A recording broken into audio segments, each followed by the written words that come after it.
There's this moment that happens around 2 a.m. when you can't sleep and your brain decides to do math, not fun math, the cruel kind. You're lying there and you start thinking about rent, not next month's rent. All of it. Every check you've ever written to a landlord. So you grab your phone, pull up your bank statements, and you start adding $1,650 a month for 3 years at your last place. That's $59,400. Before that, $208,000. Your first apartment after college, $950 for 18 months. $17,100. Your brain keeps going, the security deposits you never got back, the rent increases that came like clockwork every January, the market adjustments they don't even try to justify anymore.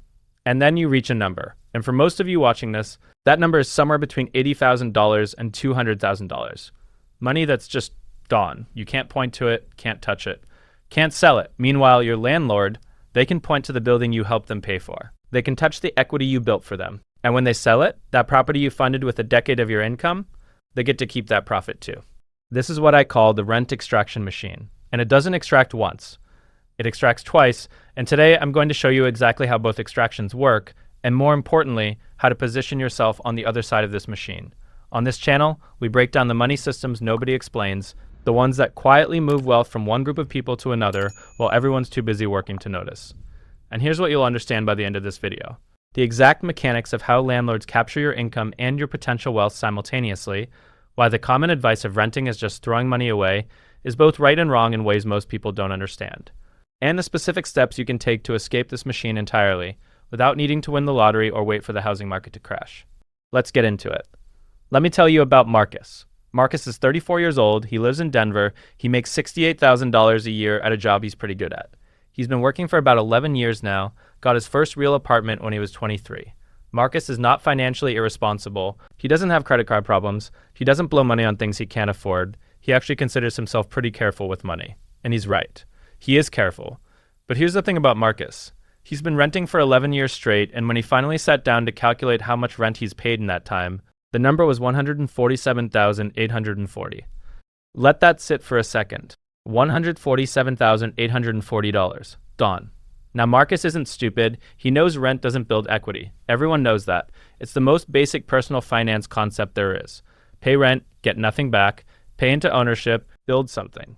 But here's what Marcus didn't understand, and what most people still don't understand. The rent extraction machine doesn't just take your money once. It takes it twice. And the second extraction is the one that actually keeps people poor. The first extraction is obvious. You pay rent, that money leaves your account, your landlord gets cash flow. Simple transaction. Money for housing. But the second extraction, this is where it gets interesting. See, every month Marcus pays $1,450 in rent. That money doesn't just disappear into the landlord's pocket. It does something else. It pays down the landlord's property. It builds the landlord's ownership stake. Let's break this down with rough numbers. On a typical property, about 30 to 40% of each monthly payment goes toward actual ownership of the building, toward the landlord's equity position. The rest covers various costs. So when Marcus pays his $1,450, roughly $450 to $550 of that is literally building his landlord's net worth. His landlord is gaining ownership stake in an asset that's also appreciating in value. This is the second extraction. Marcus isn't just losing $1,450 a month in cash. He's also creating, let's call it $500 a month in wealth. Wealth he'll never see. Wealth that goes to someone else. Over 11 years, Marcus has paid about $147,000 in rent, but he's also created roughly $55,000 to $65,000 in equity for his landlord. Equity that doesn't show up on Marcus's balance sheet. Equity that nobody told him he was building for someone else. And we haven't even talked about appreciation yet. Denver real estate, like a lot of American cities, has appreciated significantly over the past decade. We're talking average appreciation of around 6 to 8% annually in many markets. So Marcus's landlord didn't just collect rent, didn't just build equity from Marcus's payments, they also got to keep the appreciation. Let's say the property Marcus lives in was purchased for $320,000 11 years ago. Today, in a market like Denver, that property is worth somewhere around $550,000 to $600,000. That's $230,000 in appreciation. Did Marcus benefit from any of that appreciation? No. He was there the whole time, he took care of the property, he reported problems early, he was a good tenant. But when that value is captured, it goes to one person. And it's not Marcus, this is what makes the rent extraction machine so effective. It doesn't just take what you have, it takes what you could have had. Now I know what some of you are thinking. You're thinking, But I can't afford to buy, prices are too high. I don't have a down payment. And I hear you. I'm not going to pretend the housing market hasn't become increasingly difficult for first-time buyers. It has. But here's where we need to separate two different conversations, because most people mash them together and end up making things worse. There's a difference between I can't afford to buy right now and I can't afford to ever buy. Most people live in the first reality but act like they're in the second. And that mindset difference, it determines everything. Let me introduce you to Sarah. Sarah is 41 now, but when she was 28, she was in almost the exact same position as Marcus. She was making $52,000 a year in a medium-cost city. She was paying $1,100 in rent. She had maybe $3,000 in savings. Homeownership felt like a dream for other people. People with rich parents. People who got lucky. For 3 years, Sarah told herself she couldn't afford to buy. And during those 3 years, she paid $39,600 in rent. Then something shifted. Not in her salary. She only got small raises. Something shifted in her strategy. She started treating home ownership not as someday maybe, but as this is happening in 4 years and I need to work backward from that. She got aggressive about saving. Not normal aggressive, uncomfortable aggressive. She took on freelance work that added $900 a month. She lived in a smaller place. She was not fun at brunch for a while. She cut her rent by moving in with a roommate, bringing her housing costs down to $650. Every single dollar she saved went into a separate account. In 4 years of focused, intense effort, she had $64,000 saved. Was it easy? No. Did she miss out on things? Yes. But here's what she got in return. Sarah bought a small duplex. She lived in one unit and rented out the other. The rental income covered most of her housing cost. And suddenly, she was on the other side of the machine. Now here's where people push back. They say things like, not everyone can do what Sarah did. Not everyone can save that much. Not everyone has the opportunity to find a duplex. And you're right. Not everyone has the same circumstances. But here's what I've noticed in studying thousands of financial journeys. The people who escape the rent extraction machine almost always share one trait, and it's not income level, it's not location, it's not luck, it's this. They stop viewing ownership as a binary, something you either can or can't do, and start viewing it as a puzzle with multiple solutions. Let me explain what I mean. Most people look at owning a home like this: current income minus current expenses equals whatever's left for savings. At that rate, I'll never have enough, therefore, I can't buy. End of analysis. But that equation has multiple variables, and almost everyone only tries to optimize one of them, hoping for a raise or waiting for prices to drop. What if you change the geography variable? What if you change the income variable by adding streams? What if you change the timeline variable and got more serious about what you're willing to sacrifice? Temporarily. What if you explored ownership structures you hadn't considered? House hacking. Rent-to-own arrangements. Buying in a lower-cost area and renting it out while you continue renting in an expensive city. Partnership purchases with family or trusted friends. Most people never explore these because they've already decided the answer is no.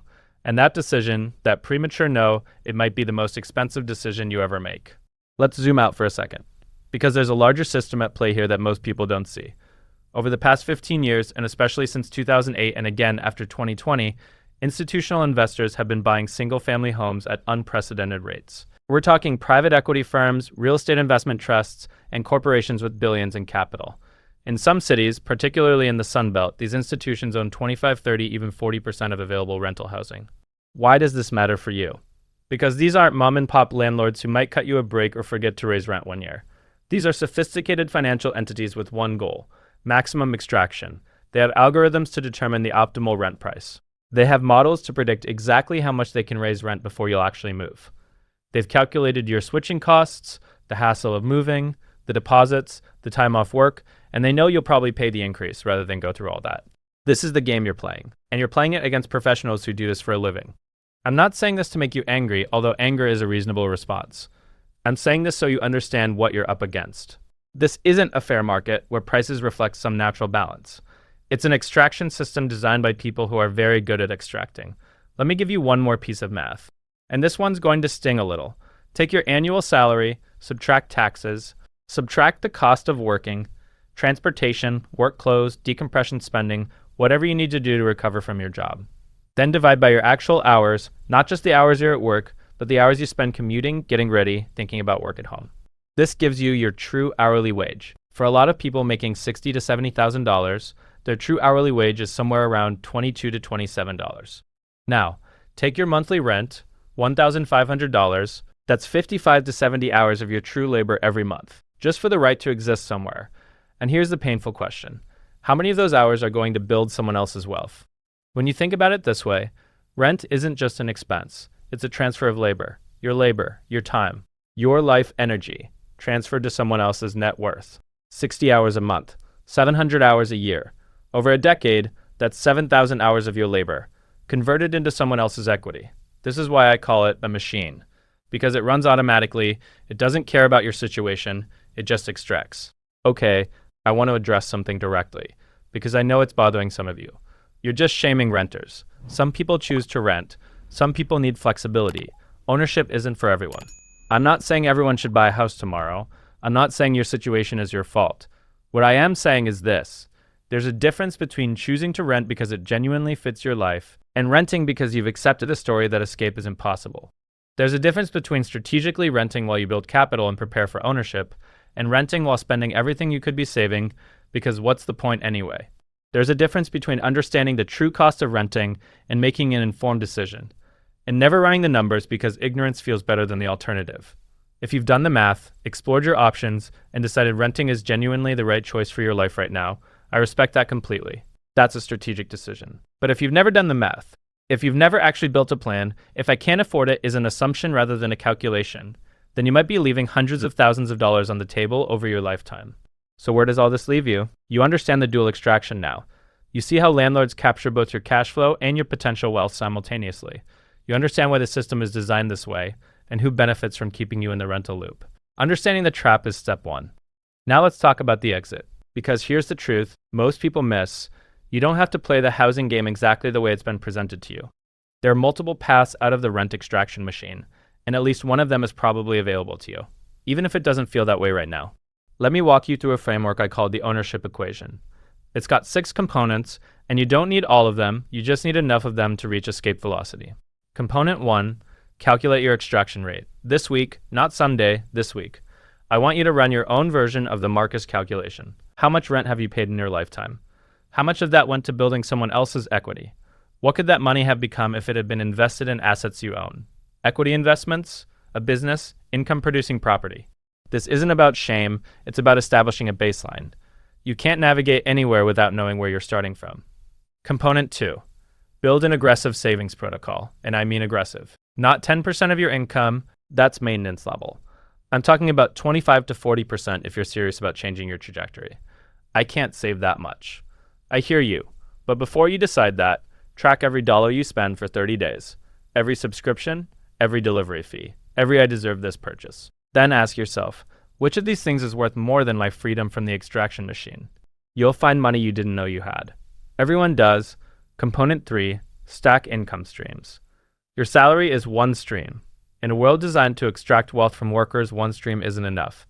What skills do you have that someone would pay for? What could you learn in the next 6 months that would become billable? What does your employer need that they'd pay extra for if you leveled up? The gap between where you are and where you need to be, you're not going to close it with raises alone. You need to add tributaries to your river. Component 4, explore alternative ownership as save for 20% down on a single family house in my current city. That's one path. It's not the only path. House hacking. Buy a small multi-unit, live in one unit, rent the others. Rent-to-own agreements. Negotiate arrangements where a portion of your rent builds toward ownership. Geographic arbitrage. What if you bought in a lower-cost market while you continue renting where you work? Remote work has opened doors that didn't exist 10 years ago. Partnership purchases. Could you buy with a sibling, a parent, a trusted friend? Split the ownership, split the burden. I'm not saying any of these are easy. I'm saying they exist, and most people never even consider them. Component 5. Build equity through business ownership. Here's something most people miss entirely. Real estate isn't the only way to own appreciating assets. What if you channeled that same energy into building a business? Even a small one, even a side business. Something that generates income and builds value over time. A rental property generates cash flow and can appreciate. A business does the same thing. And skills appreciate too. Your ability to earn is an asset. Investing in yourself, in capabilities that make you more valuable. That's ownership of a different kind. Sometimes the fastest path out of the rent extraction machine isn't buying property, it's building income streams powerful enough that the extraction becomes irrelevant. Component 6. Commit to a timeline. This is the one that separates the people who escape from the people who just complain about the system. Pick a date. 2 years from now, 4 years from now. Whatever's realistic but uncomfortable, write it down. Then work backward. If you need $60,000 for a down payment in 4 years, that's roughly $1,250 per month. Now you have a target. Now you can measure whether you're on track. Now it's real. Most people never pick a date because picking a date means admitting it might not happen. But here's the thing, without a date, it definitely won't happen. Let me tell you how Marcus's story ends, or at least how this chapter ends. Marcus didn't buy a house the month after he ran those numbers. He's not a fairy tale, but something changed in how he saw his situation. He stopped telling himself he was being responsible by just renting. He started seeing his rent check for what it actually was, a monthly contribution to someone else's financial freedom. He got aggressive, took on consulting work on weekends, stopped saying yes to things that felt urgent but weren't important, started treating his future ownership like a project with a deadline, not a dream without a date. Is he there yet? No. But he's 22 months into his timeline, and he's tracking exactly where he needs to be. More importantly, he stopped being a passive participant in a machine designed to extract his wealth. And that's really what this comes down to. You're not failing because you can't afford to buy a house. The game has gotten significantly harder over the past 2 decades. That's real. The math is genuinely more difficult than it was for previous generations. But understanding that you're playing a harder game, that's very different from deciding you can't win. The rent extraction machine is real. Landlords do win twice. The system is designed to transfer wealth from renters to owners, and it works exactly as designed. But systems can be escaped. Machines can be understood and outmaneuvered. And the moment you stop viewing yourself as a passive participant, the moment you start running your own numbers and building your own plan, you've already started the escape. It won't happen overnight. It might take years. But years are going to pass anyway. The question is whether you'll spend them feeding the machine or building your way out of it. If this breakdown gave you a new way to think about your housing situation, if it sparked something you're going to act on, consider sticking around. We break down these financial systems every week, the ones that quietly shape who builds wealth and who keeps struggling despite doing everything they were told to do. Your future self is watching, and they're hoping you'll do something different.